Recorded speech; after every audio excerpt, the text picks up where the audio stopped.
मैं सोनिया स्वागत करती हूँ आपका अपने YouTube channel SL magic tricks में। राधे राधे, जय श्री कृष्णा। आप सब कैसे हैं? आई होप आप सब अच्छे होंगे। तो फ्रेंड्स, हम एचटेट के जो प्रीवियस ईयर जो क्वेश्चन है हरियाणा जीके के वो कर रहे थे। मैंने 4 पार्ट पहले डाल दिए हैं, ये 5th पार्ट रहेगा जिसमें हम 2022 के सभी जो पीआरटी, पीजीटी और जो टीजीटी में जो हरियाणा जीके आई है उसको कवर करेंगे। साथ ही उसके अन्य फैक्ट भी जानेंगे। इसके साथ साथ मैं आपको 40 या 50 प्लस क्वेश्चन करवाऊंगी। और अभी मैंने पिछली बार आपको 2020 तक के करवा दिए थे, लेकिन 2021 के अभी 2 पेपर बचे हुए हैं, उनको भी हम करेंगे। 2023 के साथ सोचती हूँ मैं उनके साथ ही करवा दूँ। 2023 के 3 पेपर और वो 2-5 एक लंबी वीडियो हो जाएगी। तो आज हम सिर्फ 2022 के करेंगे, 3 जो पेपर हैं पीआरटी, पीजीटी और टीजीटी के। तो चलिए शुरू करते हैं। सबसे पहला जो क्वेश्चन रहेगा वो रहेगा, हरियाणा की सबसे ऊंची पहाड़ी श्रृंखला मोरनी हिल्स अवस्थित है। तो मोरनी हिल्स हमें पता है कहाँ पर है। मोरनी हिल्स कहाँ पर है? मोरनी हिल्स पंचकुला में है। कहाँ पर है? पंचकुला में है। और आपको याद रखना, कई बार पूछा गया है यहाँ से मोरनी हिल्स की सबसे ऊंची चोटी भी पूछी जाती करो है। कौन सी है? करो है। और जिसकी जो ऊंचाई है 1514 मीटर है। 1514 मीटर है। कई बार 1467 भी आया है, एसएससी ने माना है, लेकिन आपको ऑप्शन के हिसाब से देखना है। लेकिन ज़्यादातर जो बुकें हैं वो 1514 ही बताती हैं। तो आपको दोनों याद रखने हैं, 1514 मीटर और जो 1467 मीटर। और मोरनी हिल्स में बहुत सी चीज़ें हैं। मोरनी हिल्स एकमात्र हिल स्टेशन रहेगा। और मोरनी हिल्स में मोरनी में ही क्या है? मोरनी में ही पंचकुला में मोरनी में ही 3 प्रजनन केंद्र है। मैंने आपको प्रजनन केंद्र का करवाया था, तब आपको बताए थे तीतर प्रजनन केंद्र, चिड़िया प्रजनन केंद्र और एक फिशेंट प्रजनन केंद्र। फिशेंट प्रजनन केंद्र ये सब कहाँ पर हैं? ये मोरनी हिल्स में है। ये आपको याद रखना है। मोरनी में है, पंचकुला में पड़ता है ये। और मोरनी हिल्स को पर्यटन हब बनाया हरियाणा सरकार के द्वारा, पर्यटन हब के रूप में विकसित किया जा रहा है। ये भी आपको ध्यान रखना है। नेक्स्ट है, गुरुग्राम महानगरीय विकास प्राधिकरण की स्थापना कब की गई थी? गुरुग्राम महानगरीय विकास प्राधिकरण की स्थापना कब की गई थी? मेट्रोपोलिटन डेवलपमेंट अथॉरिटी, तो इसकी स्थापना की गई थी 2017 में। आपको याद रखना है 2017 में। और ये जो प्राधिकरण है ये किसके अंतर्गत आता है? HSIIDL के अंतर्गत आता है, ये आपको ध्यान रखना है। और भारत सरकार ने जो इस प्राधिकरण के तहत भारत सरकार ने जो गुरुग्राम है, जो फरीदाबाद और करनाल, उसको स्मार्ट शहर बनाने की घोषणा की थी। लेकिन हरियाणा सरकार ने गुरुग्राम को क्या कहा था कि स्मार्ट शहर हम गुरुग्राम को बनाए थे। लेकिन भारत सरकार ने हरियाणा के 2 शहरों को सम्मिलित किया था स्मार्ट सिटी में। ये भी आपको कई बार पूछ लिया गया, याद रखना, फरीदाबाद और करनाल को। और हरियाणा सरकार ने उसके बाद घोषणा की थी कि हम गुरुग्राम को भी स्मार्ट शहर के रूप में विकसित करेंगे। नेक्स्ट है, निम्नलिखित में से कौन सा मंदिर कैथल में है? तो कौन सा मंदिर कैथल में रहेगा? सर्वेश्वर महादेव मंदिर कहाँ पर है? ये तो कुरुक्षेत्र में है। बिरला मंदिर भी कुरुक्षेत्र में है। लेकिन अम्बकेश्वर महादेव मंदिर रहता है कैथल में। कहाँ पर? कैथल में। और पंचमुखी मंदिर कहाँ पर रहेगा? यमुनानगर में रहेगा। मैंने मंदिर वाली ट्रिक्स अभी करवाई नहीं है। मंदिर का टॉपिक की ट्रिक मैं डाल दूंगी, आप एक बार देखोगे तो आपको सभी मंदिर याद हो जाएंगे। नेक्स्ट है, हरियाणा लोक सेवा आयोग के बारे में अधोलिखित कथनों को पढ़िए। आयोग में एक अध्यक्ष तथा अधिकतम 8 सदस्य होते हैं। अध्यक्ष तथा अन्य सदस्यों की नियुक्ति हरियाणा के राज्यपाल द्वारा की जाती है।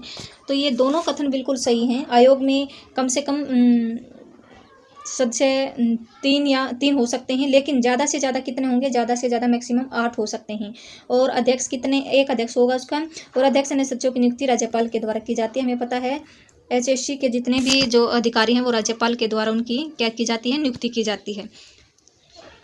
HPSC के जो भी अधिकारी होते हैं। तो इसमें दोनों कथन सही हो जाएंगे। नेक्स्ट है, 1857 का नायक जिसकी मृत्यु काबुल में हुई थी। तो 1857 के नायक कौन है? वो राव तुलाराम है। और राव तुलाराम की सेना, हमने पिछले जो पेपर उसमें की थी, सेना ने ही नसीबपुर की लड़ाई लड़ी थी। नसीबपुर जो कि कहाँ पर रहेगा? नारनौल, नारनौल महेंद्रगढ़ में रहेगा। और यहाँ पर इनके जो राव तुलाराम के जो नेता थे इस सेना की तरफ से, उन्होंने जो कर्नल जेराड है उसके साथ टक्कर ली थी, जिसमें कर्नल जेराड मारे गए थे। तो ये आपको ध्यान रखना है। ये नसीबपुर की लड़ाई बोला जाता है इसको। और ये लगभग कब लड़ी गई थी? ये 1857 में ही लड़ी गई थी। वहाँ पर नसीबपुर में जब 1857 का विद्रोह हुआ था तो उस टाइम पर ये लड़ाई कर्नल जेराड के नेतृत्व में, उसने अंग्रेजों की सेना का नेतृत्व किया था। और इधर से जो राव तुलाराम के जो नेता थे उसमें गोपाल देव शायद नाम था उनका, उन्होंने इसका नेतृत्व किया था। नेक्स्ट है परिवार पहचान पत्र योजना के बारे में दो लिखित कथनों को पढ़िए। योजना के तहत हरियाणा के समस्त परिवारों का अधिकृत विश्वसनीय डेटाबेस तैयार किया जाता है। बिल्कुल सही बात है। समस्त मौजूदा योजनाएं जैसे कि विभिन्न छात्रवृत्ति सब्सिडी परिवार पहचान पत्र से जोड़ी जाएंगी। आजकल तो सभी कुछ तो पीपीपी से जोड़ दिया गया है, तो इसलिए ये दोनों ही कथन सही हो जाएंगे। तो इसका कौन सा हो जाएगा? दोनों कथन सही हैं। नेक्स्ट है हरियाणा के मुख्य सूचना आयुक्त कौन है?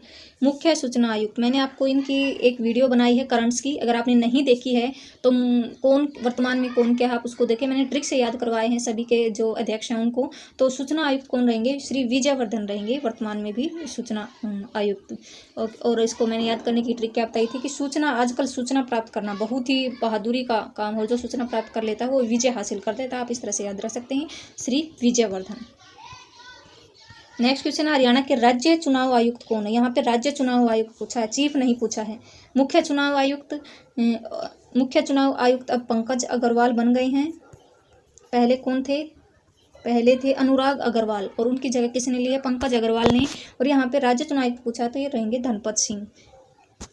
नेक्स्ट है खोड़िया नृत्य हरियाणा में किस अवसर पर किया जाता है? तो खोड़िया नृत्य हमें पता कहाँ, शादी के अवसर पर किया जाता है। और खेड़ा नृत्य बुजुर्ग की मृत्यु पर किया जाता है। ठीक है, आपको याद रखना है ये सब चीज़ें आपको याद रखनी है। होली के अवसर पर कौन सा नृत्य किया जाता है? लूर नृत्य किया जाता है, जिसमें लूर नृत्य में क्या होता है, प्रश्न पूछे जाते हैं। शायद आप एक बार चेक कर लेना, इसी लूर नृत्य में ही प्रश्न पूछे जाते हैं। नेक्स्ट है केंद्रीय भेड़ प्रजनन फार्म स्थित है। केंद्रीय भेड़ प्रजनन फार्म कहाँ पर रहेगा? ये हिसार में रहेगा। सभी जो प्रजनन केंद्र हैं वो हिसार में रहेंगे, जो सेंट्रल हैं। लेकिन एक जो ऊँट प्रजनन केंद्र है, ऊँट नहीं, हाथी प्रजनन केंद्र, वो कहाँ पे रहेगा?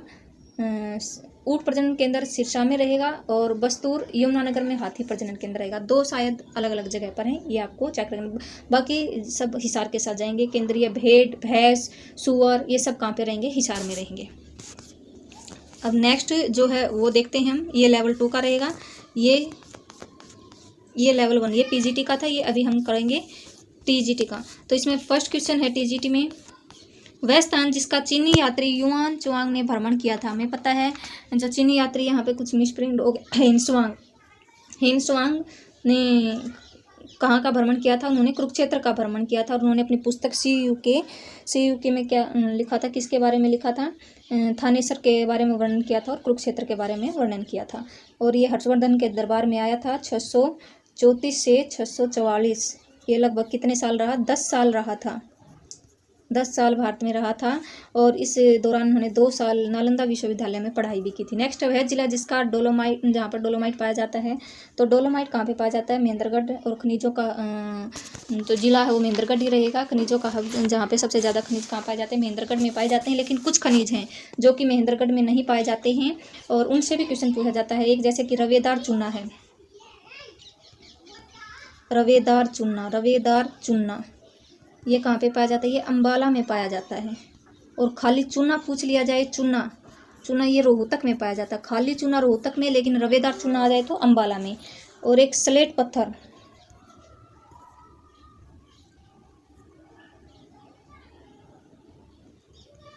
सोरा, चीनी मिट्टी और स्लेट पत्थर, ये 3 चीज़ और अलग अलग जगह पाई जाती हैं। ये अभी आपको ध्यान रखना है। तो स्लेट पत्थर कहाँ पे पाया जाता है? स्लेट पत्थर कुंडग्राम, रेवाड़ी और गुरुग्राम में पाया जाता है। कुंडग्राम कहाँ पे पड़ता है? रेवाड़ी में। रेवाड़ी और गुरुग्राम, ये आपको याद रखना है। सोरा कई बार 2 बार पूछ लिया गया, हिसार में पाया जाता है सोरा। और चीनी मिट्टी कहाँ पे? गुरुग्राम में। आपको याद कैसे रख सकते हैं? आप चीनी मिट्टी को कैसे याद रख सकते हैं? हम गुरु आता है तो गुरु के सम्मान में क्या पेश करते हैं? टी पेश करते हैं। और टी किसमें? चीनी मिट्टी के बने बर्तनों में दिए जाते हैं। तो गुरुग्राम ऐसे याद रख सकते हैं, चीनी मिट्टी। और स्लेट कहाँ पे? रेवाड़ी में। और आप ऐसे स्लेट पत्थर को कैसे याद रखेंगे? जो रेवड़ी होती है वो स्लेट के शक्ल की होती हैं। तो हमें पता है ना, जो जिसको हम रोड़ी बोलते हैं हरियाणवी में, जिसे घर बनाने में काम आता है, तो उसको किस स्लेट शक्ल की होती हैं? तो रेवाड़ी में क्या मिलता है? हमें स्लेट पत्थर मिलता है। लगभग मैंने सभी जो खनिज वो करवा दी हैं। और बाकी सब इनसे जो अलग है वो सभी महेंद्रगढ़ में पाई जाती हैं। तो मैंने अभी आपको 4-5 बताए हैं। चूना आ जाए, खाली चूना आ जाए तो रोहतक में। और रवेदार चूना आ जाए तो अंबाला में। और जो अभी मैंने बताया था आपको स्लेट किसका करके आते हैं, रोड़ी की शक्ल की, तो रेवाड़ी में और गुरुग्राम में। लेकिन चीनी मिट्टी के बर्तनों में गुरु की क्या करते हैं हम, मेहमानबाजी करते हैं, तो गुरुग्राम में चीनी मिट्टी, आप ऐसे याद रख सकते हैं। और एक दो और रह गया हमारा लोहा सॉरी मैंने आपको नहीं बताया, लोहा कहाँ पे पाया जाता है, भिवानी में। और लोहे को जब मारते हैं तो कैसे आवाज़ आती है, भी ऐसे आवाज़ आएगी, तो ऐसे याद रख सकते हैं। और महेंद्रगढ़ में भी पाया जाता है लोहा, लेकिन अगर महेंद्रगढ़ ऑप्शन में नहीं दिया तो किसके साथ जाएंगे हम, भिवानी के साथ जाएंगे। तो ये थे इंपॉर्टेंट, मैंने खनिज कला चैप्टर कंप्लीट करवा दिया आपका। नेक्स्ट है हरियाणा सरकार की किस योजना के तहत हरियाणा के समस्त परिवारों का सामाजिक आर्थिक डेटा तैयार किया जाए। अब उल्टा दे दिया क्वेश्चन, पीजीटी में इस तरह से पूछा गया था कि पीपीपी के अंदर कौन कौन सी चीज़ें आती हैं, इसमें पूछा गया है कि किसके अंदर रखा जाता है सामाजिक आर्थिक डेटा तैयार, तो ये रखा जाता है परिवार पहचान पत्र योजना के अंतर्गत। नेक्स्ट हरियाणा के पंचायती राज संस्था में महिलाओं के लिए आरक्षित की गई सीटों का प्रतिशत है, तो अब 50% हो गया भाई, पहले 33 था शुरू में, अब 50% हो गया। महिलाओं के लिए आरक्षित की गई सीटों का प्रतिशत कितना हो गया, 50% हो गया है। नेक्स्ट है वह जिला जहाँ पहली बार हरियाणा में ई चालान लागू किया गया, तो ई चालान गुरुग्राम में लागू किया गया था। नेक्स्ट है ग्लोबल सिटी प्रोजेक्ट विकसित किया जा रहा है, ग्लोबल सिटी प्रोजेक्ट, ये जो बड़े बड़े प्रोजेक्ट हैं वो किसके द्वारा किए जा रहे हैं, वो HSIIDC, ये आपको याद रखना है, HSIIDC के द्वारा ये सारे प्रोजेक्ट के द्वारा तैयार किए जा रहे हैं, ये संस्था है। नेक्स्ट क्षेत्रफल की दृष्टि से हरियाणा भारत में स्थान, क्षेत्रफल की दृष्टि से हरियाणा का भारत में स्थान कौन सा रहेगा,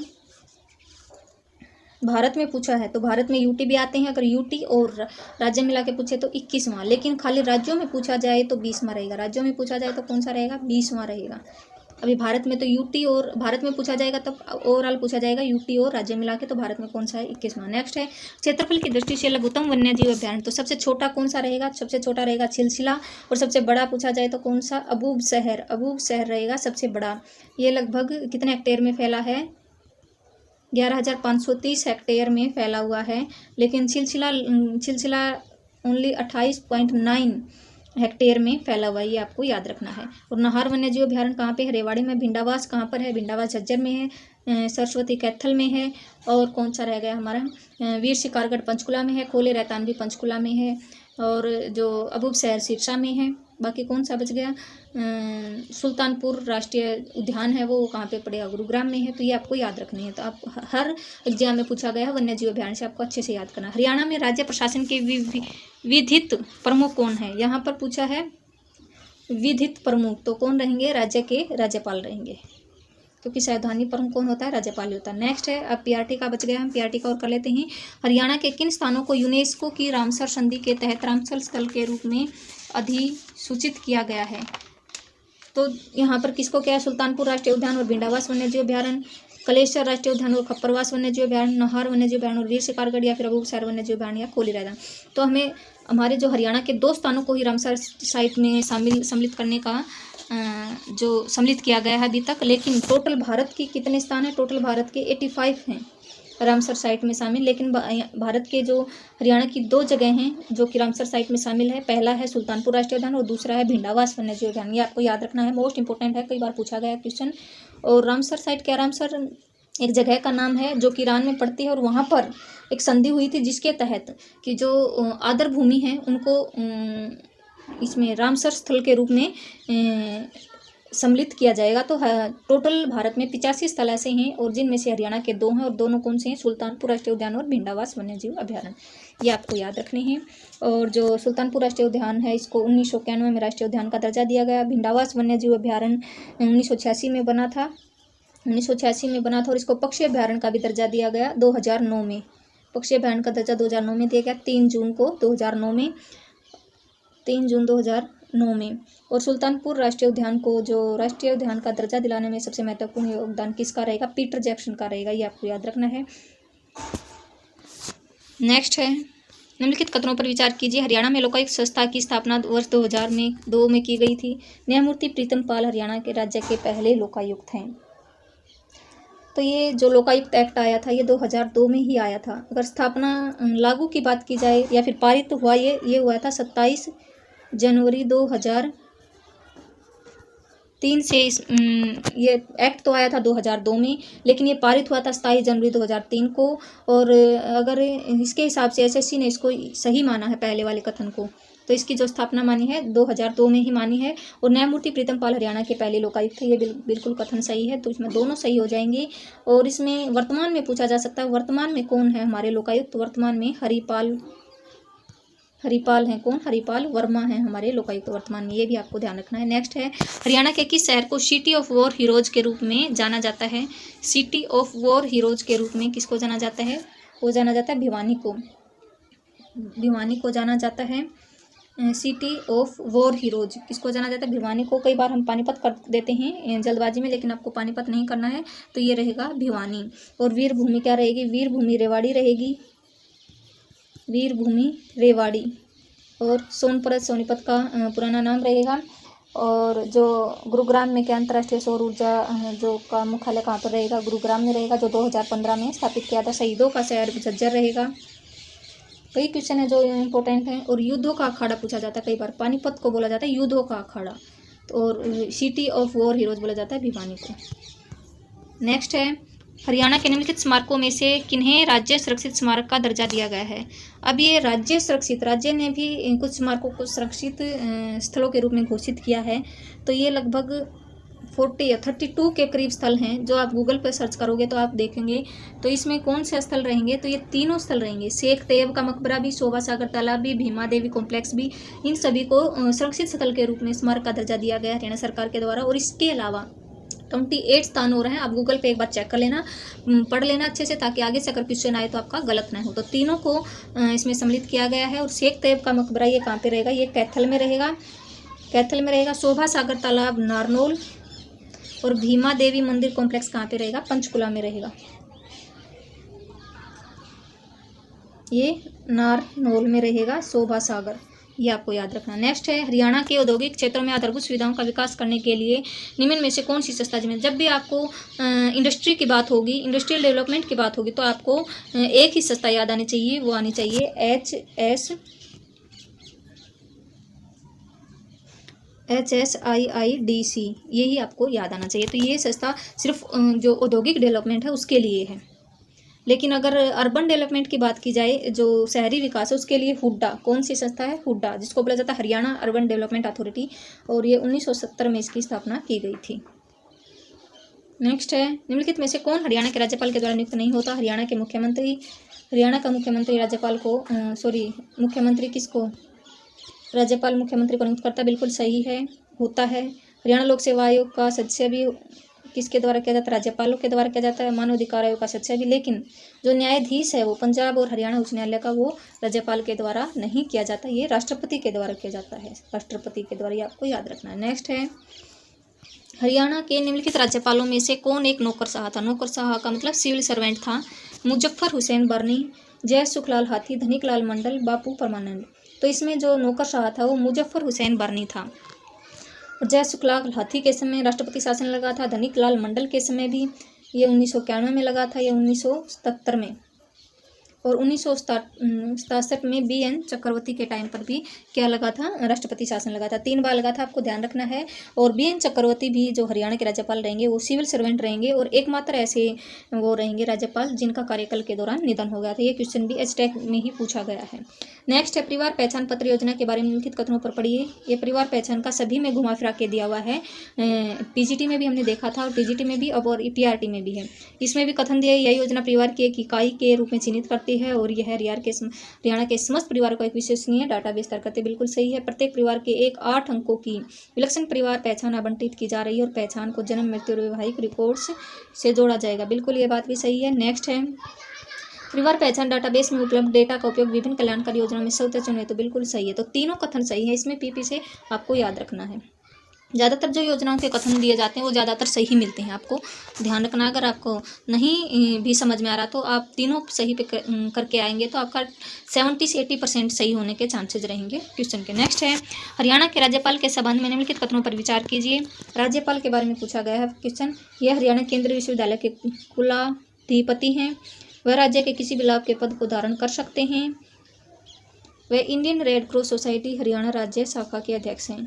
तो ये लाभ के पद को तो कोई भी जो निर्वाचित व्यक्ति होता है वो नहीं धारण करता, ये गलत है, ये भी गलत है, ये सही है। वह Indian red cross society Haryana शाखा के अध्यक्ष कौन होते हैं? राज्यपाल होते हैं। हरियाणा शाखा के ही, हरियाणा शाखा तो राज्यपाल ही रहेंगे। उन्हें संविधान के अंतर्गत कोई शक्ति प्राप्त नहीं है, बिल्कुल नहीं, उनको खुद से डिसीजन लेने का अधिकार होता है, तो ये भी गलत हो जाएगा। तो ओनली तीसरा ही सही है इसमें, केवल 3।